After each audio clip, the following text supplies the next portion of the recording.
하나님 말씀 함께 나누는 시간 갖도록 하겠습니다. 이 시간 같이 은혜 나누실 말씀 마태복음 5장 1절로 6절까지 말씀이 되겠습니다. 우리 다 같이 한 목소리로 읽겠습니다.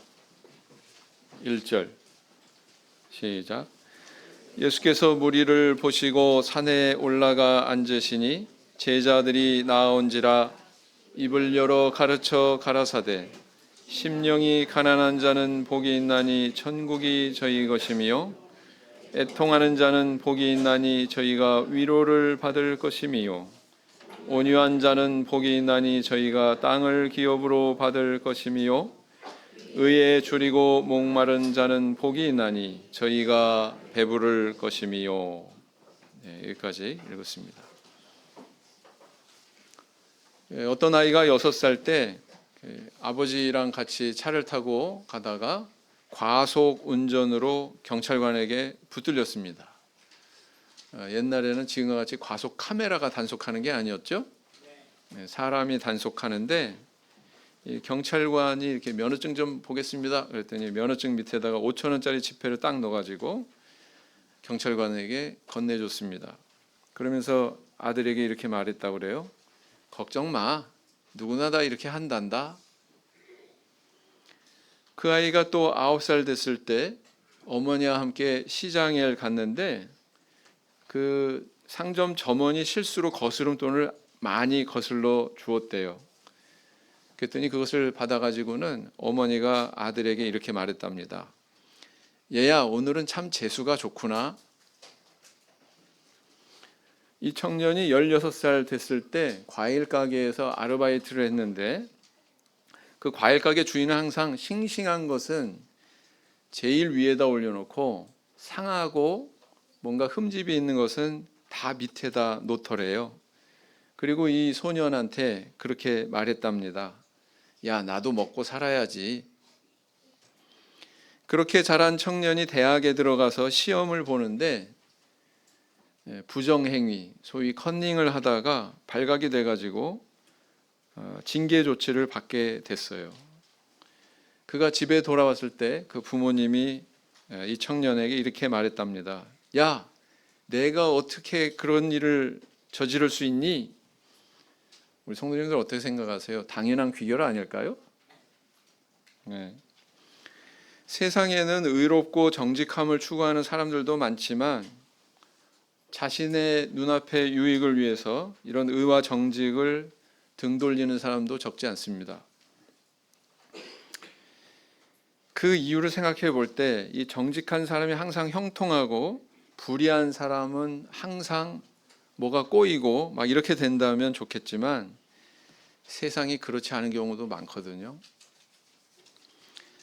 그래서 때로는 의롭고 정직한 사람이 손해보고 오히려 불의하고 속이는 자가 형통해 보이는 때도 있더라라는 것입니다. 근데 이 한 사람의 의와 정직의 열매는 그 한 사람의 인생의 울타리에서만 영향을 미치는 것이 아닙니다. 그 울타리 밖으로 이것이 가지가 뻗쳐져서 다른 사람들에게 서로 영향을 주고 받게 된다라는 것이죠. 그래서 불의한 사람들이 의로운 사람들보다 많아지게 되면 그 사회는 굉장히 혼탁해지고 어두워지고 부정부패가 심하고 여러 사람이 상처받고 고통받는 그런 장소가 된다라는 것입니다.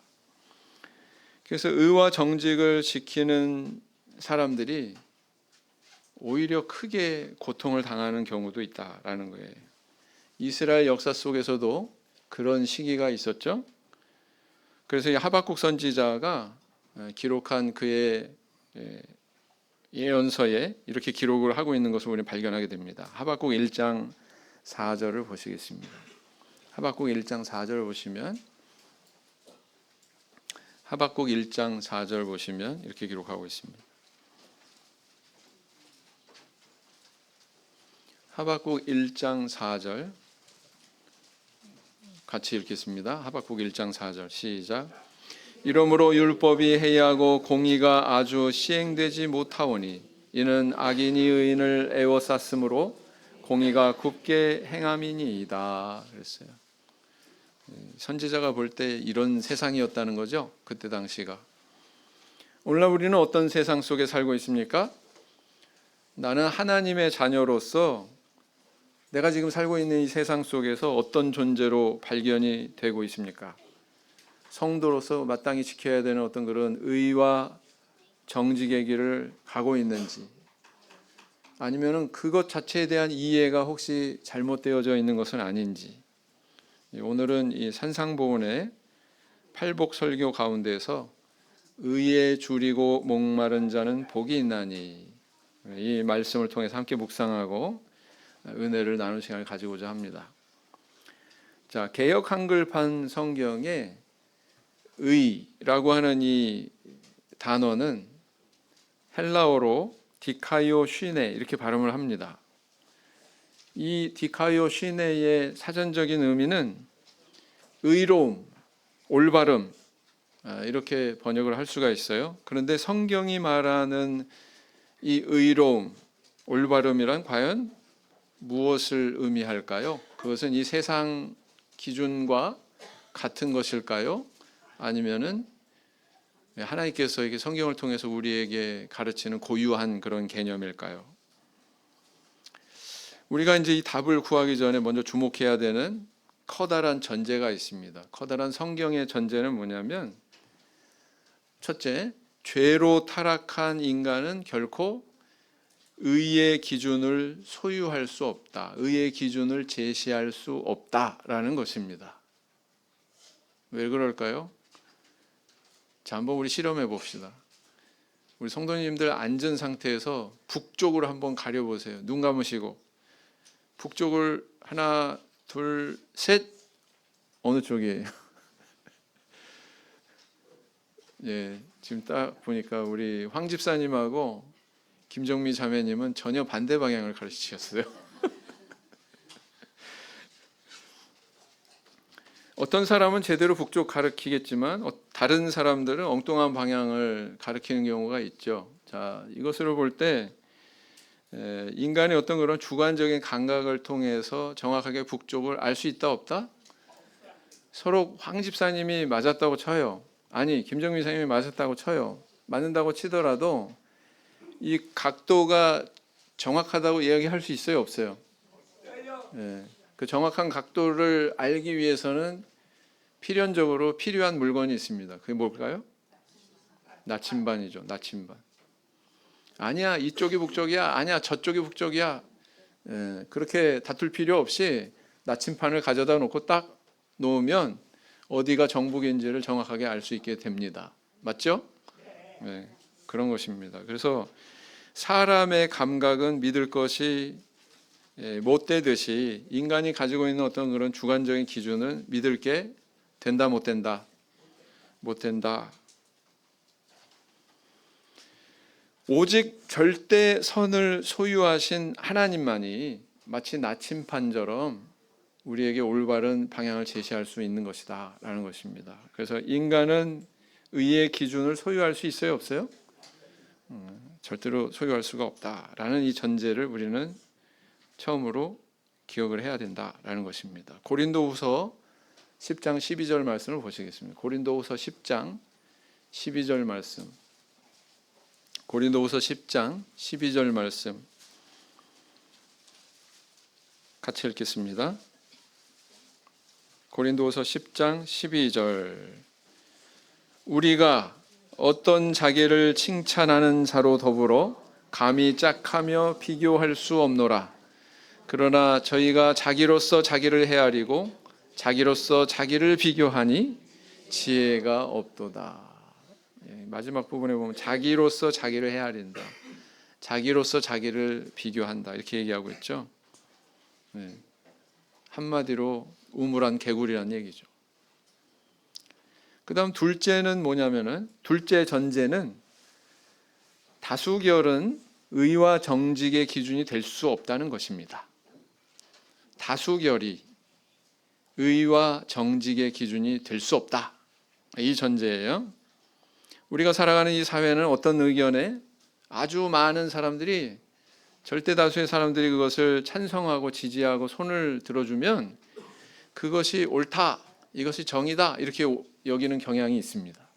예. 그러나 이것은 잘못된 생각이다. 예.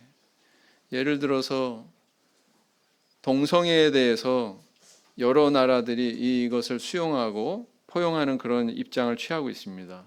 참 놀라운 사실은 유럽의 유명한 그런 선진국에서 이것을 수용하고 있거든요. 뿐만 아니라 세계 최초 강대국 미국도 오바마 정권 시절에 이 동성애를 합법화했습니다. 이에 대해서 성도님들은 어떻게 생각하세요? 지구상의 절반 이상의 사람이, 아니 거의 절대 다수의 사람이 동성애를 지지한다고 할지라도, 모두가 다 투표해서 이걸 법안을 통과시키고 그래서 다 합법화한다고 할지라도 그것이 의다, 정직함이다 이렇게 말할 수 있어요, 없어요? 없습니다. 예. 그것은 어찌 보면 하나님께서 인류를 창조하시고 생육하고 번성하라 라고 했던 그 가장 원초적이고 기초적인 그 명령에 대해서 순리를 거스르는 거예요. 순리를 거스르는 겁니다. 그리고 그 결과는 아마 스스로 멸망에 이르는, 자멸에 이르는 것일 거예요. 자녀 낳아야 되잖아요. 그렇죠? 그래야 인류가 지속이 될 수 있잖아요. 이렇게 다수결이 이런 병폐를 가지고 있다라는 것을 보여주는 또 다른 사례가 있습니다. 뭐냐면은 우리 성도님들 천동설, 지동설 들어보셨나요? 우리 학생들은 아마 학교에서 배워서 익숙할 거예요. 천동설과 지동설. 이 천동설이라고 하는 것은 지구가 중심이고 우주가 이 지구를 중심으로 회전하고 있다 이렇게 보는 거예요. 그러니까 태양도 지구를 중심으로 돈다. 과거에는 그렇게 생각했다는 것입니다. 그래서 17세기 전까지는 모든 사람이 그렇게 생각을 했어요. 네. 교회에서도 그렇게 가르쳤습니다. 그런데 갈릴레오 갈릴레이라고 한 과학자가 천체를 관측하다가 여태까지 우리가 알던 거랑은 다른 결론이 나오네. 태양이 지구를 도는 것이 아니라 사실은 지구가 태양을 도는 것이구나 라는 것을 과학적인 사실로 입증을 했습니다. 실험을 통해서. 그래서 천동설을 뒤집는 견해로 지동설이 이 땅에 서게 된 거죠. 근데 이게 맨 처음에 받아들여지지가 않았어요. 지구가 태양을 돈다는 것은 지금 너무나도 당연한 상식인데, 그때는 이 갈릴레오 갈릴레이의 이런 견해가, 이런 주장이 교회의 권위를 흔들어 놓고 그래가지고 막 재판에 붙여지기도 하고 그랬습니다. 그래서 철회시켰어요. 철회하겠다고 그렇게 고백하고 재판정에서 나오면서 뭐라고 그랬대요? 그래도 지구는 돈다, 지구는 움직인다, 그렇게 말했다고 그러죠. 유명한 말입니다. 자, 이처럼 다수결이 이렇게 진리를 억압하고 왜곡하고 할 수 있어요. 그러나 진실은 바꿀 수가 없습니다. 그러면 이 의와 정직은 어디서 찾을 수 있습니까? 이 의와 정직은 또 이것이 전제 조건이 있어요. 이것이 기준이 되기 위해서 또 전제 조건이 있습니다. 그것은 바로 뭐냐면은 모든 시대를 초월해야 된다. 모든 장소를 초월해야 된다라는 거고요. 그 장소와 시대를 초월해서 영원하고 변하지 않아야 된다라는 것입니다. 그래야 기준이 되겠죠. 네. 만약에 이게 시대와 장소에 따라서 변한다면 기준이 될 수 없어요. 세상에서 그런 조건을 구비한 것이 있나? 그런 조건을 구비한 존재가 있나? 라는 질문을 던졌을 때 딱 한 분 계시죠? 누굽니까? 바로 우리 하나님이시죠. 성경에서도 분명히 선언하고 있습니다. 우리 하나님은 어제나 오늘이나 영원토록 동일하시다. 변하신다? 변하시지 않는다? 변하시지 않는다. 그렇기 때문에 영원히 변치 않는 그분이, 영원히 변치 않는, 다시 말해서 시대와 장소에 따라서 변하지 않는 의와 정직의 기준을 제시하실 수 있다. 그분 안에서 찾아낼 수 있다라는 것입니다. 그리고 오늘날 그 의와 정직의 기준은 말씀으로 우리에게 이렇게 주어져 있는 것이죠. 자, 그러면 왜 우리는 이토록 의와 정직의 기준을 찾아야만 되고 추구하고 그것을 따라야만 될까요? 그 이유 첫 번째는 뭐냐면 의로움이 하나님의 기초이기 때문입니다. 의로움이 바로 천국의 기초래요. 성경이 이렇게 선언하고 있습니다. 시편 89편 14절 말씀을 보겠습니다. 시편 89편 14절 말씀. 89편 14절. 의와 공의가 주의 보좌의 기초라. 인자함과 진실함이 주를 앞서 행하나이다. 그랬어요. 우리가 살아가고 있는 이 세상에서 한 나라가 유지가 되고 지켜지려면 그 나라의 국법이 세워져야 되고 그 국법대로 잘 적용이 돼서 시행이 돼야 됩니다. 백성들뿐만 아니라 이거는 그 나라의 통치자도 마찬가지죠. 통치자도 역시 그 법의 지배를 받아야 된다라는 것입니다. 이렇게 법이 있을 때 비로소 나라가 세워질 수 있고 유지될 수 있다는 거예요. 근데 만약에 통치자가 그것을 어긴다면 어떻게 될까요? 마땅히 그에 대한 책임을 져야 되겠죠. 그 책임을 진다는 것은 그 자리에서 내려오는 겁니다.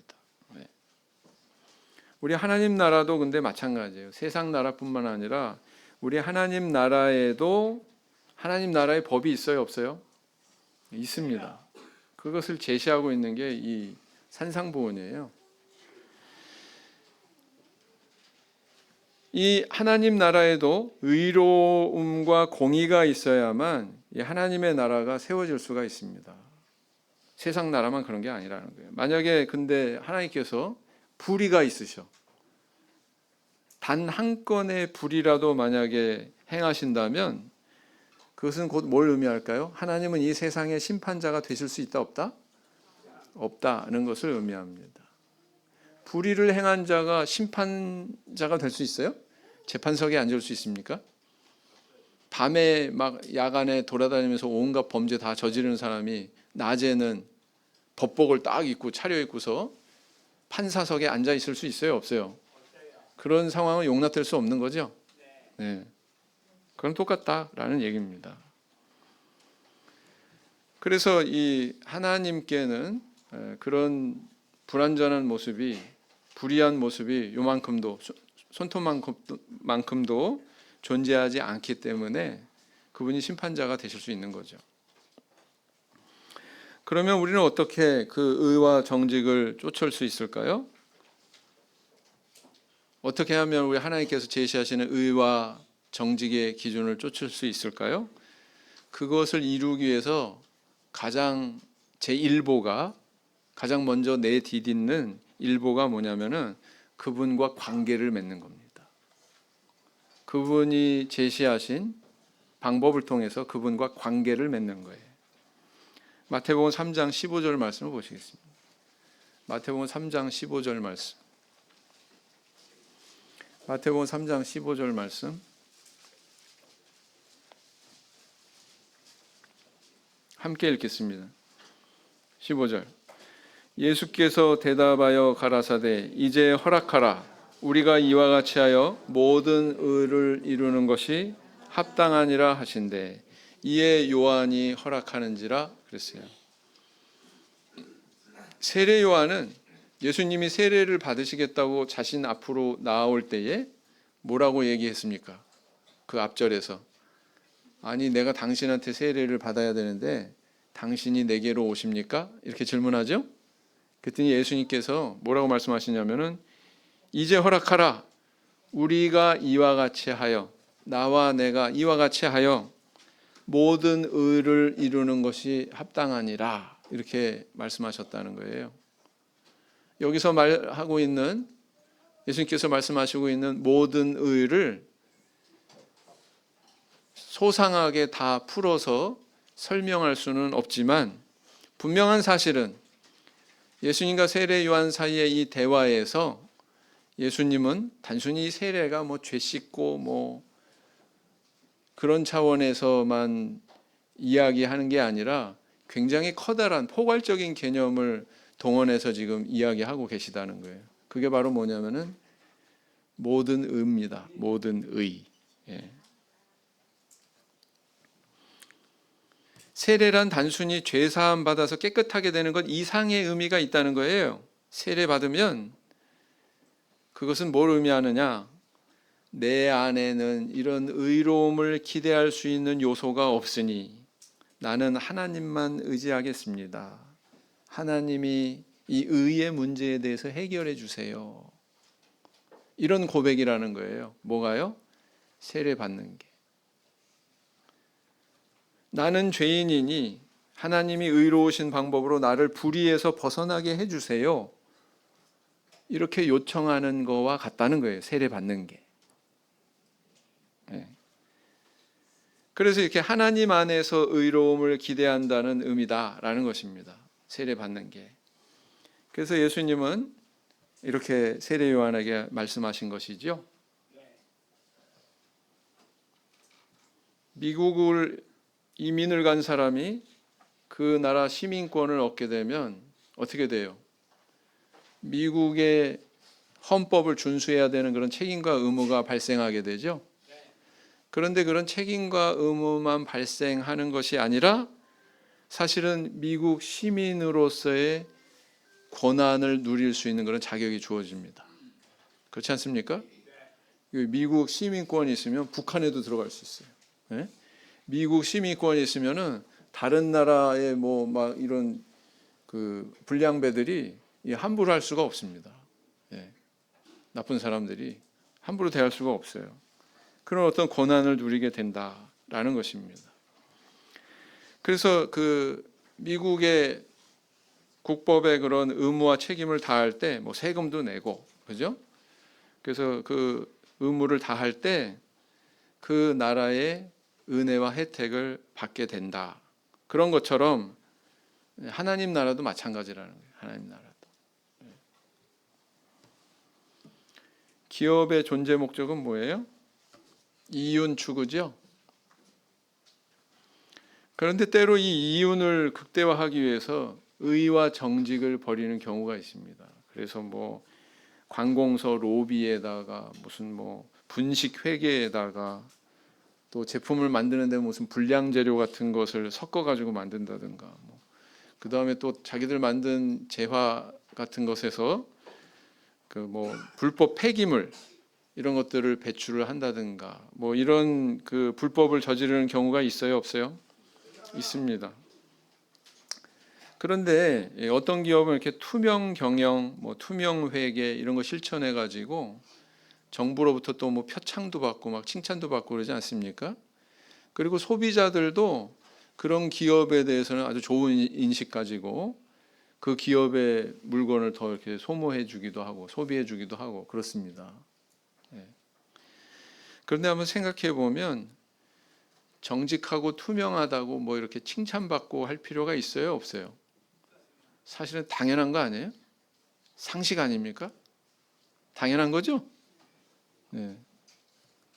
남이 비용을 지불하고 이 물건을 사는데 거기에 정직하게 올바른 재료로 올바른 과정과 절차를 통해서 공급하는 거 상식이잖아요. 무너지면 안 되잖아요. 근데 상식이 아닐 때가 있어요. 미얀마에서는요. 예를 들어서 무슨 뭐 가내 수공업에서 이렇게 물건들을 잔뜩 싸놓고 시장에서 파는데 돈을 지불하고 이것을 사왔어요. 보니까 결함이 보여. 뭐가 이게 빵꾸가 나 있거나 뭐가 이렇게 약간 부러져 있어요. 약해가지고. 우리 같으면 어떻게 해요? 시장 가서 그 산대 가가지고 환불하거나 아니면 다른 물건으로 바꿀 수 있어요, 없어요? 근데 이 나라는요 안 그런데요. 그거는 네가 재수 없어가지고 네가 그런 물건을 선택했으니 그것은 네가 책임져야 되는 거지. 난 거기에 대해서 내가 책임지지 않겠다. 상인이 그렇게 나온대요. 그게 보편적이래요. 이러니까 이 사회가 제대로 돌아가겠습니까? 안 돌아가겠습니까?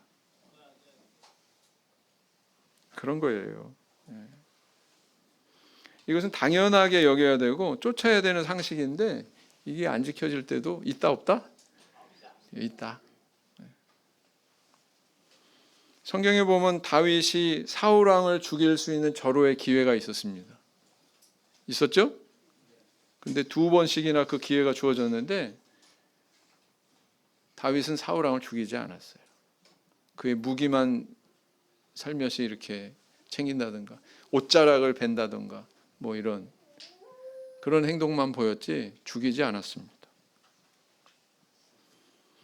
보통 사람 같으면 어떻게 생각했겠어요? 야, 아싸, 야, 하나님께 이제 나한테 기회를 주셨다. 뭐 이러고 나오지 않았겠어요? 근데 다윗은 어땠습니까? 오히려 자기 칼을 거두고서는 그의 옷자락만 벤 것으로도 가책을 받으면서 하나님이 기름 부으신 자를 내 손으로 해할 수 없다. 이게 다윗이 가지고 있었던 원칙이죠. 이것이 다윗이 가지고 있었던 의로움과 정직이죠. 네. 이건 재론의 여지가 없는 거예요. 이거는 이렇게 돼야 되기 때문에 뭐 따지고 할 여지가 없다는 거죠. 이처럼 다윗은 하나님을 경외하기 때문에 변치 않는 자기의 어떤 기준이 있었어요. 의와 정직의 기준이 있었습니다. 그래서 말년에 그는 어떻게 됐어요? 다윗은 어떻게 됐습니까? 여호와는 나의 목자시니 내가 부족함이 없으리로다. 많이 들어보셨죠? 네. 그가 나를 푸른 초장에 누이시며 쉴 만한 물가로 인도하시는 도다. 또 나중에 이어서 내 원수의 목전에서 내게 상을 베푸시고 그랬습니다. 다윗이 이 노래를 부른 순간은 막 골리앗을 때려 눕히고서 지금 부른 게 아니에요. 막 백성들이 막 환호하고 박수치고 할 때 이 노래를 부른 게 아니에요. 사울 왕이 전사했다고 하는 그런 소식이 전해졌을 때도 아니에요. 임금 자리에 올라서 막 금면류관을 탁 자기 머리에 쓰는 남들이 딱 씌워주는 바로 그 순간에 이 노래를 한 게 아니에요. 언제 이 노래를 합니까? 자기 인생의 만고풍상을 다 겪고 황혼기에 이르렀을 때 그는 하나님 앞에 이렇게 최고의 만족, 최고의 배부름에 대해서 이렇게 노래를 했던 것입니다. 이렇게 다윗은 자기 의와 정직을 지켰기 때문에 그 열매로 나중에 가서 하나님 앞에 배부름을 고백하고 있는 것입니다. 시편 5편 12절 말씀을 보시겠습니다. 시편 5편 12절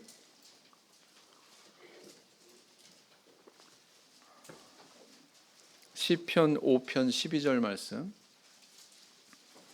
같이 읽겠습니다. 시편 5편 12절 같이 읽겠습니다. 시작.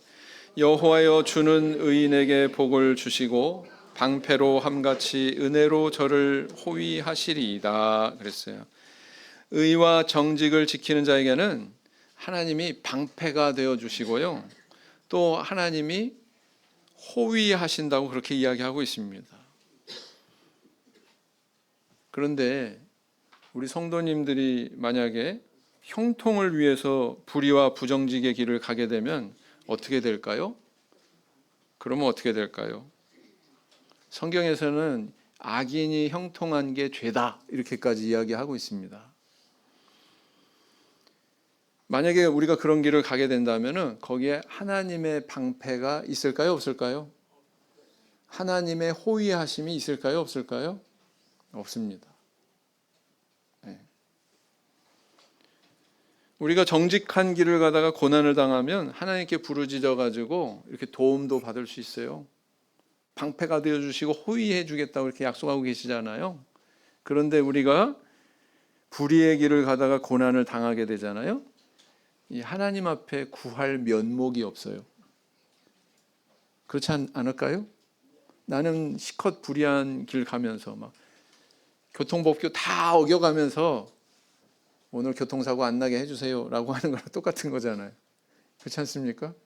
면목이 없게 되겠죠.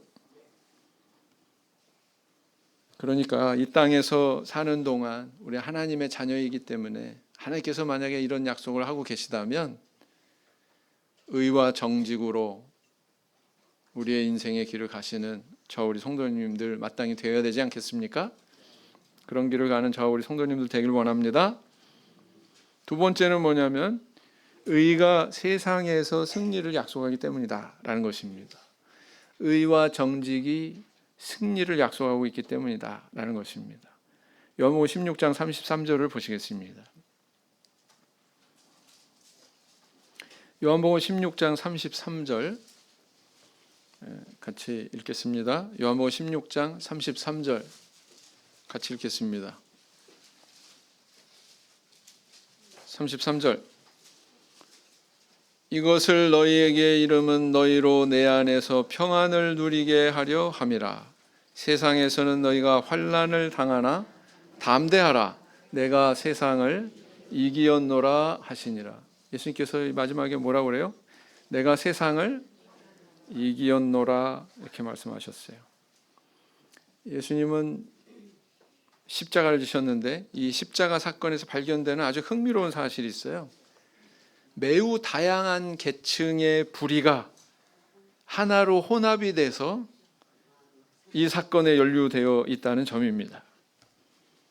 쉽게 얘기하면은 은 30의 스승을 팔아버린 폐륜적인 제자가 있기 때문에 십자가가 가능했습니다. 또 시기심과 질투로 무죄한 자를 죄인으로 고발한 종교 지도자들이 있었죠. 대제사장과 바리새인들, 서기관들. 그 다음에 세 번째는 뭐냐면은 자신의 권력 유지를 위해서 무고한 자를 이렇게 죄인으로 취급해서 십자가형에 언도한 총독 빌라도가 있었습니다. 그런가 하면은 또 이 종교 지도자들의 선동에 속아서 자기 자신들이 기다리던 메시아를 처형하도록 동조한 무지한 군중들이 있었습니다. 만약에 이 계층 가운데에서 단 한 계층이라도 의와 정직이 있었다면 이 사건이 이루어질까요? 안 이루어질까요? 십자가 사건이 일어날까요? 안 일어날까요? 안 일어납니다. 이게 사슬과 같아서 다 고리로 연결되어 있거든요. 근데 이 고리 중에서 하나만 끊어지면 이 사건은 이루어질 수가 없는 거예요. 근데 이 모든 계층이 다 하나같이 다 의로움을 저버렸기 때문에, 다시 말하면 불의했기 때문에 십자가 사건이 일어났다는 것입니다. 그래서 십자가는 이 땅에서 얼마나 총체적으로 이 살아가고 있는 이 땅이 부패하고 불의한 땅인가를 증명하는 사건이기도 했다라는 것입니다. 누가복음 23장 47절 말씀을 보시겠습니다. 누가복음 23장 47절 말씀을 보시면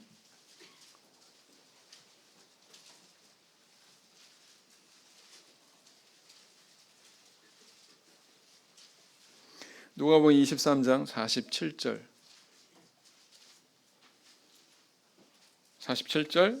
백부장이 그 된 일을 보고 하나님께 영광을 돌려 가로되 이 사람은 정녕 의인이었도다 하고 그랬어요. 누가복음에서 십자가 밑에 이 사건을 목도하고 있었던 백부장이 예수님의 죽음을 보고는 저 사람은 의인이었다 이렇게 증거하고 있다는 사실입니다. 예수님이 의인이라고 하는 이 선언은 뭘 의미해요? 상대적으로 여기에 가담된 모든 사람들은 다 뭐라는 얘기예요? 의인이 아니라 다 죄인이라는 뜻이에요. 다 죄인이라는 뜻입니다. 저 의인을 죽게 한 그 사람들이 다 죄인이다. 다시 말하면 저런 결과를 만들어낸 그 시대에 그 현장에 있는 사람들은 다 불의로 가득한 사람들이다라는 것입니다. 바로 이런 의미로 지금 선언하고 있는 거예요. 유다 왕국이 멸망을 향해서 치달을 때 하나님께서 세우신 눈물의 선지자가 있었습니다. 예레미야 아시죠? 그도 당시 사회에 대해서 이렇게 표현을 하고 있어요. 예레미야 5장 1절. 예레미야 5장 1절.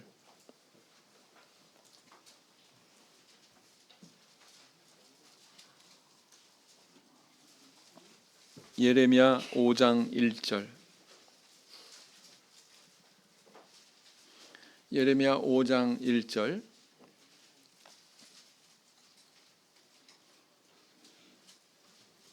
함께 읽겠습니다. 1절. 너희는 예루살렘 거리로 빨리 왕래하며 그 넓은 거리에서 찾아보고 알라. 너희가 만일 공의를 행하며 진리를 구하는 자를 한 사람이라도 찾으면 내가 이 성을 사하리라 그랬어요. 한 사람이라도 있다는 거예요, 없다는 거예요? 없다는 거예요. 네. 그래서 우리가 이렇게 총체적으로 만약에 부패한 세상 속에서 우리가 살아간다면, 그리고 또 그 살아가는 길이 신앙인으로서 우리가 살아간다면, 참회수교의 성도로서 살아간다면, 그것은 바로 뭐냐? 바로 이 예레미야 선지자가 이야기했던 이 시대의 이 선지자의 길을 가는 것과 같다. 바로 예수님께서 그 시대에 십자가형을 받으셨던 그런 시대를 살아가는 것과 같다라는 것입니다. 괴로움이 있을까요? 없을까요? 무릇 그리스도 안에서 경건하게 살고자 하는 자는 핍박을 받을 것이다. 그런 자에게는 고통이 있을 것이다. 그렇게 이야기하고 있습니다. 그러나 그걸로 끝나는 게 아니죠. 유사한 예수님께서 경험하신 것과 유사한 그런 영광의 자리로 우리를 인도하실 것이다. 이것도 우리에게 약속하고 계시다는 거예요. 신령한 하늘의 상급이 있을 것이다. 이것도 우리에게 약속하고 계시다는 것입니다. 그것을 믿으십니까? 네. 사사시대의 한 불행한 가정에 며느리로 들어온 여인이 있었습니다. 시아버지도 죽고 남편도 죽고, 그리고 또 뭐예요? 다른 며느리의 또 남편도 죽고, 남자는 다 죽었어요. 결국 누구만 남았어요? 여인들만 남았어요. 시어머니, 또 그 밑에 며느리 둘. 오르바는 제 길로 갔죠? 근데 이상한 선택을 한 여인이 있었어요. 그 여인이 바로 룻이었습니다. 율법상으로 따져봐도 이 여인은 자기가 새롭게 짝을 만나서 새로운 가정을 꾸리고 새 인생을 출발해도 전혀 저촉될 게 없어요. 그건 흠결이 아니었습니다. 적법한 것이었습니다. 율법상으로 봐도. 그런데 이 여인이 어떤 선택을 해요? 자기 인생을 먼저 돌아보는 선택이 아니라 이 홀로 남게 될 이 시어머니를 내가 도저히 외면할 수가 없다. 또 시어머님이 섬기는 그 하나님을 나는 외면할 수가 없다. 그래서 시어머님을 섬기는 그런 길을 선택하게 되죠. 네. 얼마나 그 결심을 하기가 얼마나 힘들었을까. 그런데 그 선택을 했더니 보이지 않는 하나님의 공의의 손길이 그 여인의 인생을 인도하셨습니다. 결과가 어떻게 됐어요? 보아스라고 하는 남자를 만나서 재혼하게 되고 스라의 자녀들이 태어나고, 그 자녀들이 바로 다윗의 조상이 되죠. 다윗의 조상이 될 뿐만 아니라 결국은 예수님의 족보에 이 여인의 이름이 끼어들어오게 되는, 룻에게서 오벳을 낳고 그러잖아요. 예수 그리스도의 족보에 이 여인이 끼어들어오게 되는 그런 복을 누리더라라는 것입니다. 그래서 의와 정직함의 선택이라고 하는 것은 그냥 괴로움만 있는 것이 아니다. 주님께서 그 십자가의 부끄러움을 참으사 하나님 보좌 우편에 앉으신 것처럼, 또 룻이라고 하는 여인이 이렇게 보여준 것처럼, 또 다윗이라고 하는 인물이 이렇게 보여준 것처럼 하나님께서 약속하시는 상급이 있다 없다?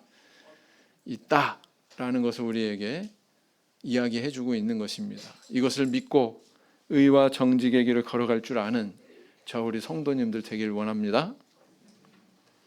그 다음 세 번째는 뭐냐면은 의가 천국으로 인도하는 동력이기 때문에 그렇습니다. 마태복음 25장 46절을 보면, 마태복음 25장 46절을 보시면, 저희는 영벌에 의인들은 영생에 들어가리라 하시니라 그랬어요. 저희는 영벌에 의인들은 영생에 들어가리라. 양과 염소의 비유라고 하는 그런 비유의 내용을 25장에서 기록을 하고 있죠. 이 의인과 악인의 결말에 대해서 성경은 이렇게 말씀하고 있습니다. 이것은 성도가 의로운 삶을 살았느냐 아니냐가 천국에 들어가느냐 못 들어가느냐를 결정한다는 거예요. 아주 심플합니다. 자칫 오해하지 않아야 될 점은 뭐냐?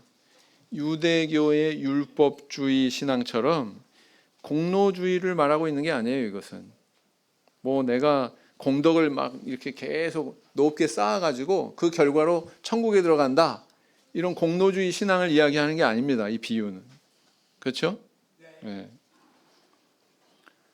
자기 의를 내세워서 하나님의 의를 거절하는 그 율법주의 신앙을 말하는 것이 아니라, 내가 물과 성령으로 거듭나서 또 성령 받아서 그 성령 받은 것을 통해서 옳고 그름을 분별하고, 또 분별한 대로 내가 신앙의 실천을 온전히 드러내는 것, 여기까지 얘기하는 거예요. 그죠? 그래서 우리의 의로움은 결코 우리의 암과 우리의 실천을 분리시키고 있지 않습니다. 그건 신앙이 아닙니다. 성경 어디에 찾아봐도 우리의 관념과 우리의 생각을 우리가 나타내야 되는 행동과 실천에 대해서 분리하고 있지 않아요. 사실은 기원은 모든 것이 하나님께서 내려주시는 것이죠. 우리는 그래서 그것을 은혜다 이렇게 이야기합니다. 우리는 그 은혜에 그냥 상식적으로 응답하는 것뿐이에요. 그 응답을 나타내기 때문에 우리는 실천하는 것이고 의로운 삶을 나타내는 것입니다. 그걸 얘기하는 거예요. 그래서 우리는 은혜대로 순종만 하면 된다. 그래서 우리 믿음에 합당한 열매를 나타내는 것이 바로 이런 의인의 길이다, 이렇게 이야기하고 있는 것입니다. 우리는 어떤 길을 가고 있습니까? 일본의 한 여성 작가가 있습니다. 이 세상의 문인으로 유명해지기 전에 그녀가 한 일은 뭐냐면 동네 구멍가게를 운영하는 거였어요. 그냥 남편이 좀 소득이 조금 부족한 것 같으니까 그냥 심심풀이로 해야 되겠다, 그걸 시작을 했는데, 아주 정직하고 친절하고 하다 보니까 장사가 참 잘 됐어요. 그래서 손님이 점점 많아지고 가게가 점점 번창하게 됐습니다. 물건을 막 트럭으로 갖다 놓고 이렇게 되는데도 그게 그냥 다 물건이 나갈 정도로 그렇게 장사가 잘 됐대요. 하루 종일 그냥 손님이 너무 많아가지고 정신이 없을 정도로 이렇게 움직였답니다. 근데 하루는 남편이 퇴근해가지고 그런 아내를 보고 이렇게 말했어요. 여보, 그런데 소문을 들으니까 저기 건너편에 있는 저 다른 가게들은 다 문 닫게 생겼다고 그러네. 그 이야기를 했대요. 아내는 그 이야기를 듣고 그 말을 하는 의도를 알았습니다. 혼자 살겠다고 아둥바둥 그렇게 욕심 부리지 말고 같이 살자는 거죠. 그래가지고 이 아내 되는 이분이, 이 작가가 주문하는 상품의 종류와 개수를 점점 줄여갔습니다. 그리고 손님이 와가지고 물건을 찾으면은, 그 물건요? 저 가게 가보세요. 그 물건요? 저쪽 밑에 가게 가보세요. 이렇게 하고 다 보내더래요. 그래가지고 이제 손님이 별로 없어지고 한산해졌어요.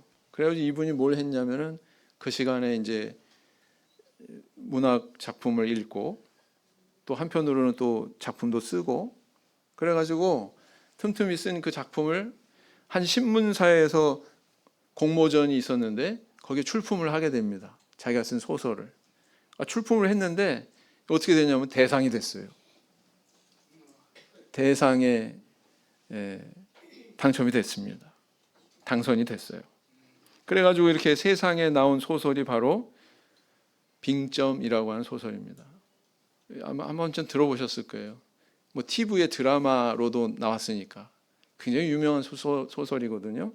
바로 이 여인이 바로 미우라 아야코라고 하는 작가입니다. 여러분, 우리가 가지고 있는 의와 정직이라고 하는 개념은 어떤 겁니까? 세상하고 똑같습니까? 똑같아요? 안 똑같아요? 달라요. 네. 하나님은 의로움을 갈급하는 자에게 배부름을 약속하고 있습니다. 주님이 이미 십자가에서 보여주신 그 길처럼, 다윗이 또 보여주고 있는 것처럼, 룻이라고 하는 여인이 보여준 것처럼 그 길이 비록 험난하고 힘겹고 아플지라도 주님 생각하면서 나아갈 때 그 의와 정직에 상응하는 우리 하나님의 보상이 있을 것으로 믿습니다. 그런 믿음 가지고 신앙의 길을 걸어가시는 저 우리 성도님들 다 되시기를 예수님 이름으로 기원드립니다. 목상 기도하시겠습니다.